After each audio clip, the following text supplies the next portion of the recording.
Sean, you well? Yes, thank you. Good. Can I just check on injuries and people generally available for this weekend? I'll try and go through them as memory serves. Ben Mee's making progress but won't be there yet. Vids, after getting fit again, had an unfortunate fall and twisted his elbow, dislocated his elbow, but he's back on the grass and training. We're trying to get him a game now. Johan's a bit longer term. Eric Peters is back on the grass, but still a bit to go yet. So we're waiting on them. They're the main ones, and a couple just getting over knocks and bits and bobs. But hopefully they're all making progress, but not ready yet. You tried to strengthen the squad by bringing in Victor Moses. And did we? We've not seen. Are you telling me or asking me? Just out of interest. So it's news to me. We saw the story a few days ago, but it didn't happen. Can you tell us your side of the story? There isn't any side to tell at the moment. The move wasn't happening? No, just linked with loads of players, loads of options when they are options. It's just another player we've been linked with, another situation we've been linked with. In terms of this weekend, the champion's in town, the champion's going very well. What are your thoughts on the game? I mean, clearly you need to start winning and winning soon. Yeah, well, it's a big challenge against Man City and the likes, not just them, but the superpowers, as I call them. They're a fine side, without a doubt. Technical prowess, tactical understanding, pace, all the rest of it. We've beat these sides in the past, but it's very difficult. So I don't think our season's going to be made on this game, but it's helpful if you can get a result of some kind. But I think performances are key. We've got to come out of a break, a long break, and make sure players are performing, because I think that's going to give us strength going into the remaining games. But we'll take it on. That's what you have to do in these games. Is there a balance, because you've got Everton 3 or 4 days later and a game against a team down there with you? Is there a thought that you might hold players back maybe for the Everton game and then the Norwich game? Well, the biggest challenge is I haven't been playing. We haven't had much football. So, we had a friendly game here just to make sure some of the players who were left behind, not the internationals, obviously, got some game time. It's not the same as the real thing, we know that. We've only got so many players, so they are going to have to play. And a lot are going to have to play over this busy schedule. In terms of what's left, 11 games to go, do you need 5 wins to stay up? As simple as that? You never know. You can't put an exact number on it until after the season. We're certainly not overthinking the rest of it as a collective. We've got to make sure we're right for each game. I've always looked at that. I've always talked about it, one game at a time mentality. As a staff, we have to look beyond that, of course. But each game has its focus, and we'll certainly be focusing on Man City. You don't go into any game overthinking the win, draw and loss. You're going in to win. Our mentality is to set up a team that can win the game, and then we park that one and we move forwards. Do you take a little bit of encouragement from the fact that it was only 2-0 at the Etihad and you played quite well that day? No, not really. You lose. Simple as that. Performances over a season, you want to pay you back. We haven't been paid back, I don't think. There's probably some we've left out there, and there's probably some we're owed. So we have to keep fighting, we have to keep working, we have to keep playing hard against whoever's in front of us. But there's no guarantees, so we've got to go and earn the right. I've been talking about it all season. The players know it anyway. Premier League's very unforgiving. It doesn't give you a breather. You have to keep being relentless in your thinking, and that's what I spoke to the players about. Win or lose, we have to keep being relentless until the final whistle of the season. Since we last saw you, that league table's got a little bit less favourable for you because Leeds have won, Everton have won games. Do you look at the league table and the games in hand? Are they still a bonus for you? We'll see. It's actually, it's one of them strange things. It looks better than it did 10 games ago.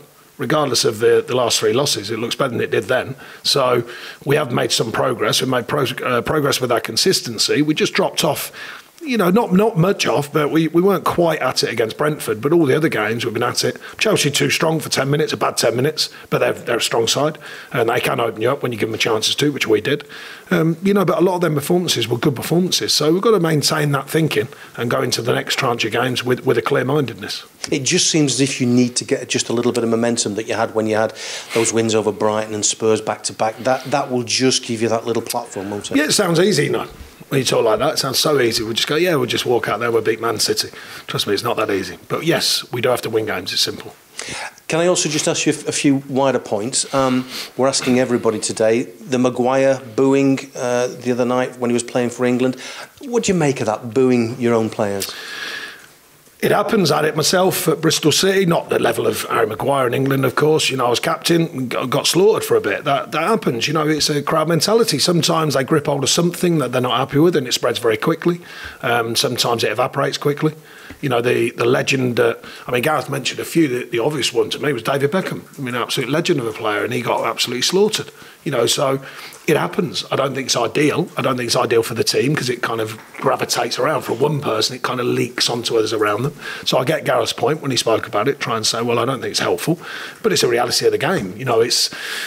For whatever reason, crowds get an opinion on one key thing. Not just players, by the way, managers, of course, get plenty of it at times, and they just go for that situation. And it seemed like he's become that player.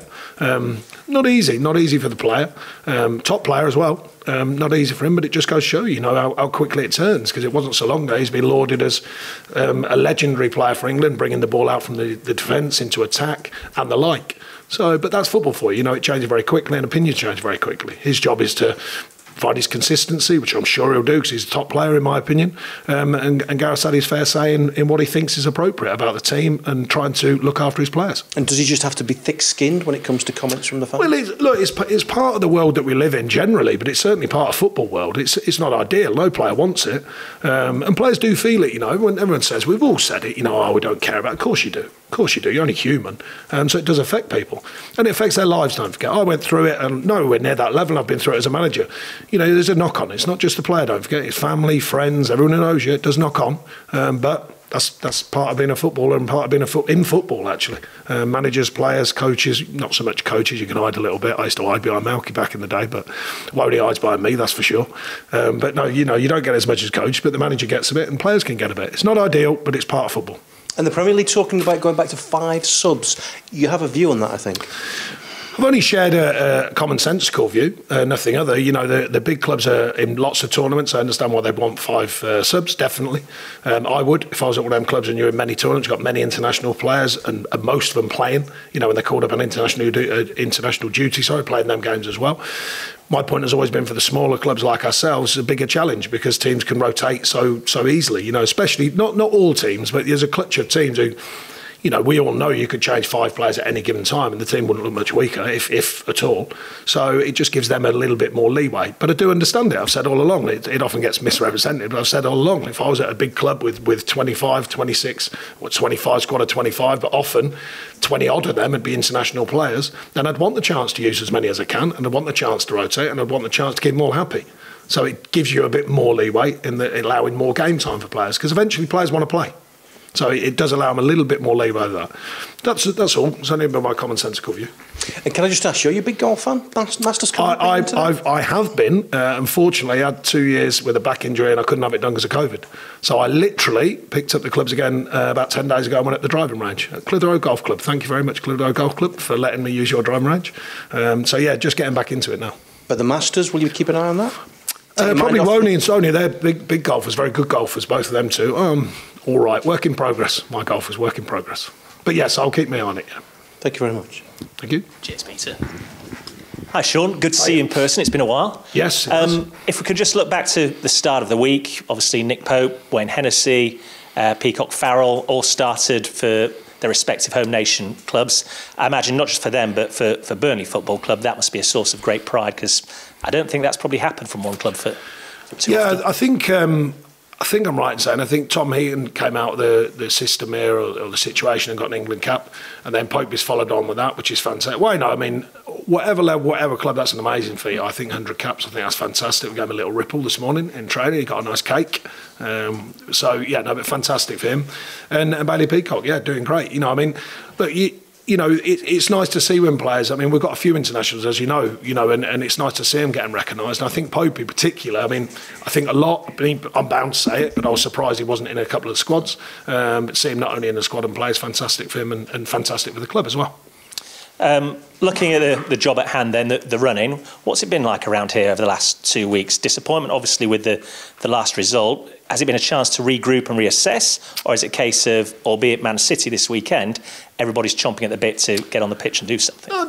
We don't suffer disappointment for too long. You know, what's the point? It's done. So therefore we have to move forwards, and we've always believed in that. I think there's a consistent way we work here as a staff and the playing group.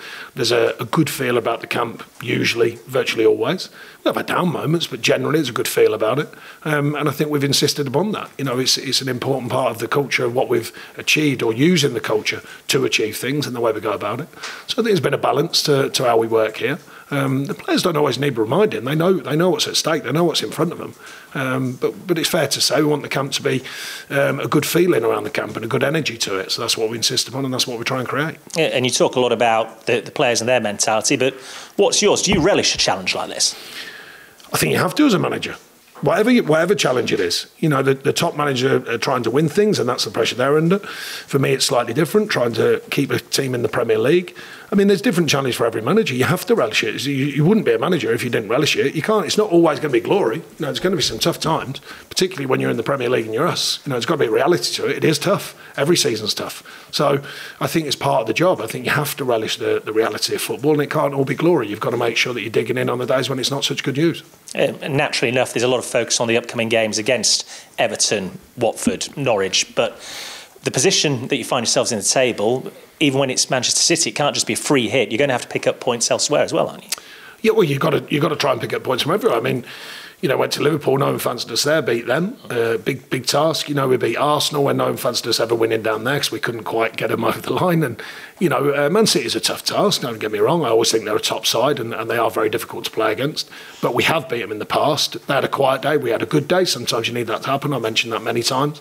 So, yeah, it is achievable. It's just tougher than the rest, because that's just the league eventually, it doesn't lie. Their stats prove what they're about. But like I said, our mentality has to be firm. We have to go into the game believing in what we do and take on the next challenge and then get ready for the one after that. And you've spoken about the fine margins in the Premier League. As mentioned already, 12 draws this season. How far away do you think you are from just even several of those games being wins rather than wins? That's been the most frustrating thing. You know, we've found a way over these seasons to get on the right side of them. We haven't taken as many chances as we normally do. We know that statistically. We're letting a couple of soft goals, not always. Defensively, we're not a million miles away from what we expect. And then attack, just taking the chances. We've created enough, even in the recent games. You know, enough particularly against Brentford, good chances in the game. Didn't take them. Even against Chelsea, we should have went in at half time. I mean, you never know with that outcome because they're a top side, but we should have went into half time. In front, and we didn't. So that's been the frustrating part of the season, and I don't think a lot of our performances have been far away, you know, from what we need to win, but we haven't got it over the line. So now, got 11 chances to make sure we do get it over the line. And I suppose when you address mentality at Manchester City, one of the things you might highlight is look at how they went at Crystal Palace. It took them to the 81st minute to get the winner against Everton. You're going to need probably a bit of luck, but there's opportunities there. Well, I think, as I've said many times, you need them to have a quieter day and you need to play very well. Because if both teams play very well, they're probably going to win. Just by their firepower, their technical ability, tactical understanding, many changes from the bench. So you need to play very well. You need to defend well, usually. And you need to take your chances when they come your way. And you often, not always, you often need them to have a quiet day. Sometimes we've just literally earned the right on the day. I thought the Liverpool game stands out because I think we were good that day. And I don't think they were particularly off. We were just good. But usually you've got to play well and hope they have a little drop-off or things go your way. A couple of decisions, a couple of big moments. You need them to go your way. Thanks very much. Best of luck this weekend. Thank you.